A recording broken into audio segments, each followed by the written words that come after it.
Chapter 14. Have you any idea who's committing these horrific crimes, Detective Inspector? The question came from a journalist at the front of the room, which was filled to capacity. Some news channels, every paper in circulation, and some that weren't.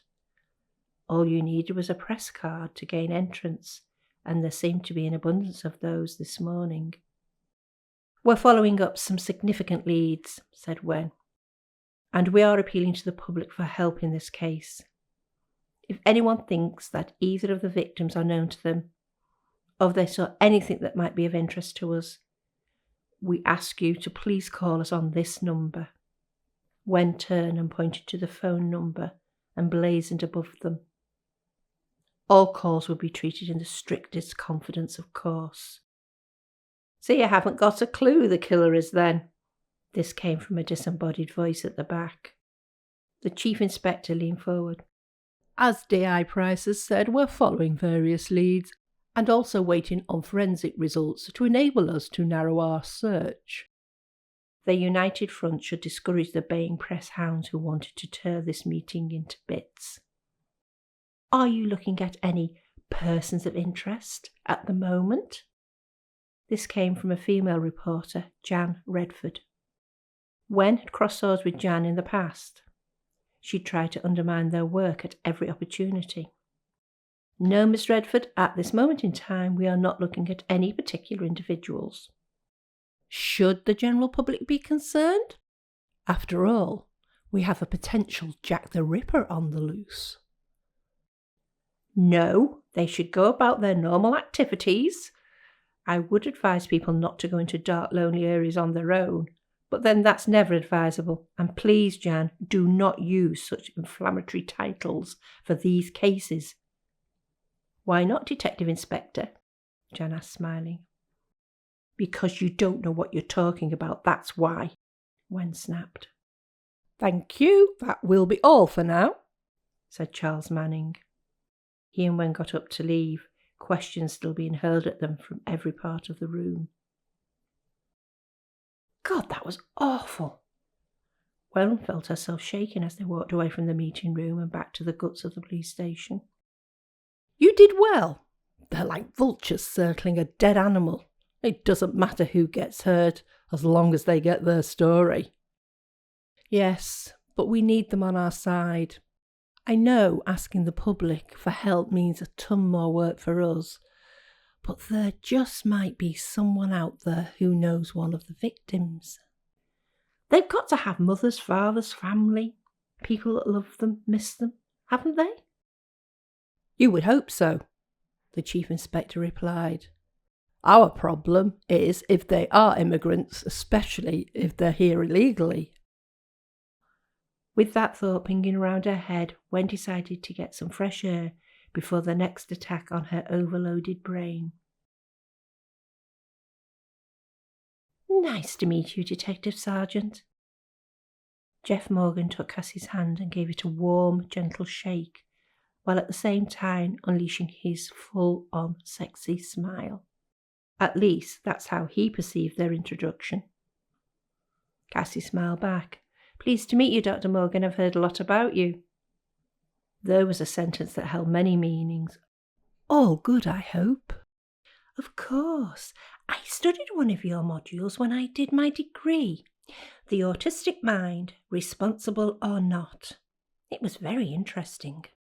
Jeff leaned closer, taking in Cassie's heady perfume. She was very attractive. Lean body, long legs, nice skin. Glad I could be of service. Cassie moved back slightly, then turned away. I have copies of the case files for you, Dr. Morgan, and the DI said you'd probably want to visit the scenes. Call me Jeff, please, and yes. Wen knows me so well. Where is she, by the way? Press conference. She's sorry she couldn't have been here to see you herself. But you have me at your disposal all day. Cassie was now behind her desk, having very gradually put more space between herself and the good doctor. Pity. But I'm sure I'll get the chance of a catch-up at some point today. and I'm grateful she thinks I'm worth the time of her second in command. Now then, Cassie. It is Cassie, isn't it? Cassie nodded. Just point me towards a quiet corner where I can have a look at this lot, and then we can go and see where the bodies were found.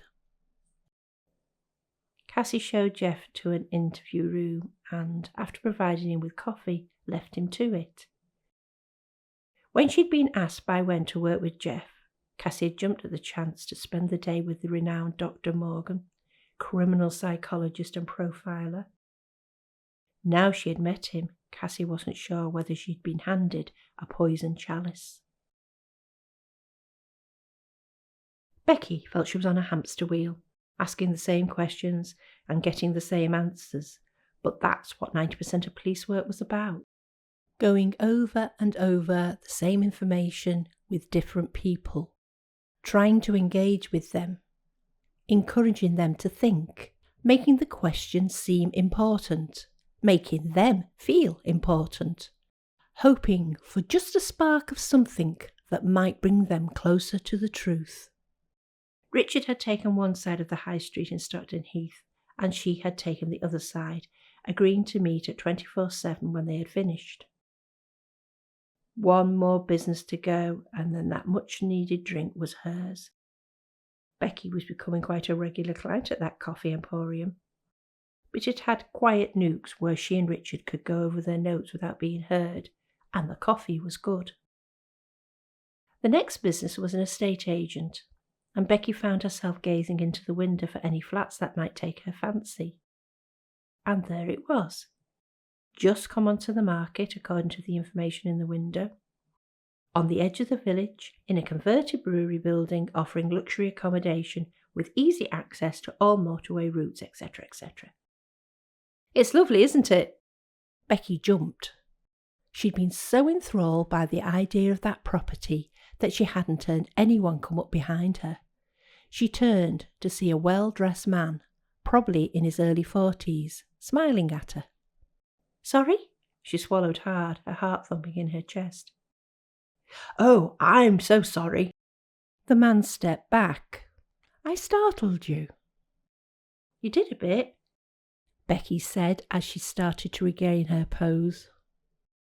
The man wore a smart suit. He had a tray of take-out coffees in one hand and a bag from the local patisserie in the other. I'm David Lowry. Becky looked inquiring at him. Should that mean something to her? Lowry and Bancroft, estate agents. Still nothing. He looked upwards. Becky followed his gaze. There, above their heads, was the man's name in huge letters. Oh, that David Lowry. Coffee run. He held up the bag. Come in and I'll sort the details of the flat out for you. Becky found herself opening the door for the man, then following him into the office. No, that's not really why I'm here.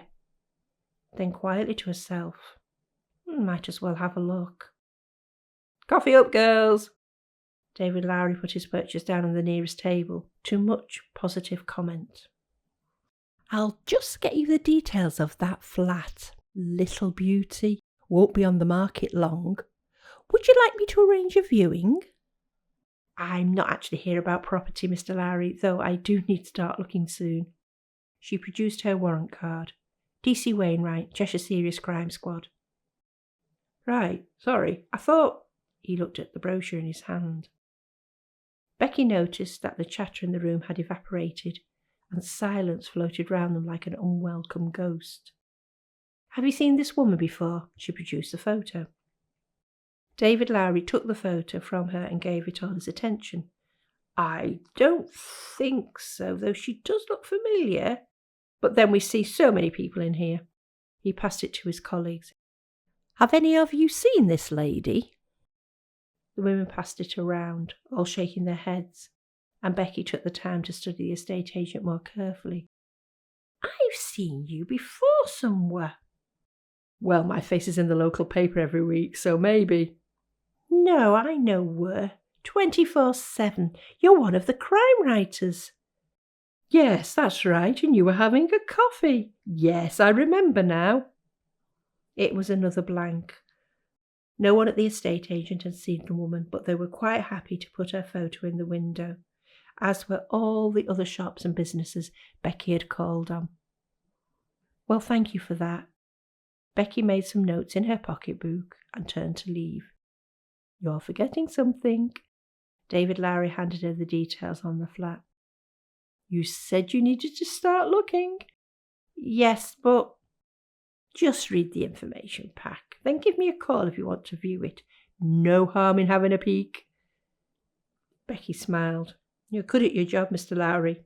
Thank you, I'll consider it. As I'm sure you are at yours, T.C. Wainwright. Call me. Did you get anywhere? Becky asked Richard as she rested her feet on the seat opposite. She had put her bag on the chair and didn't feel too bad about her flagrant breach of etiquette. Not a sniff, all very concerned and helpful, but no one knows her. Or if they do, they're not letting on. You? Same. A complete waste of time, then. Richard shut his pocketbook and threw his pen down with a clatter. Not a complete waste of time. I found a flat. Well, good for you. Becky looked over her cup at Richard and saw the frustration on his face, but she couldn't help smiling. What? Richard asked. You always do this. Do what? Let the job get to you. Richard frowned at her. Bloody hell, Becky. People be hacked to death out there. Don't you care? Of course I care, but you can't let it get to you. Carry on like this and you'll be a basket case by the time you're 30. Richard smiled and visibly relaxed. He knew she was right. That was why they made such a good team. He was emotional, involved, and complicated in his thinking. She was logical, distant, and systematic in her working life. They were yin and yang, and for the most part they balanced each other out. Back to base then. Let's see if anyone else has done any better than we have, Richard said as he drained his cup.